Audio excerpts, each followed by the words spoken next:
Now that a week is over, it's time to feed your worms for the first time. But first, let's look at the most common mistakes people make at the start of their Subpod journey. You're probably excited to start feeding your worms straight away, but your worms need a little bit of time to get used to the system.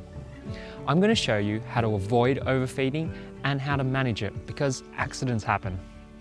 When your Subpod's fully up and running, it can compost about 20 litres or quarts a week. That's about the volume of this bucket. But it takes a little bit of time for your Subpod to reach its full potential. Your worm population needs to build up for 3 months to eat this much food waste. While you're waiting for the worm population to build up, it's important not to overfeed your Subpod. If you do, it will rot and smell, making your worms uncomfortable in your Subpod system. Upset worms will leave a smelly Subpod, and they'll only return until things settle down or the rotten food is removed. Here's a rough guide on how much to feed your worms. Remember, your worm population will double every month, which means you can double your food waste every month. In the first month, you'll be able to feed your worms this much, or a few handfuls. In the second month, you'll be able to feed your worms this much, or the size of this caddy bucket. In the third month, you'll be able to feed your worms this much, or about the size of this bucket.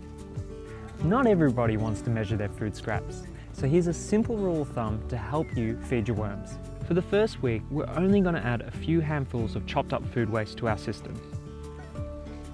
After you've popped in the food waste, give it a quick aerate. Then let the worms feast on this for the next 3 days. After the third day, open up your Subpod.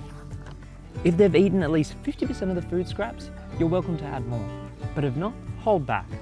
If you've overfed your Subpod, don't panic. Just add large amounts of carbon, such as coconut peat, cardboard, newspaper, or leaves. After you've added a few good handfuls of carbon, give it a good aerate.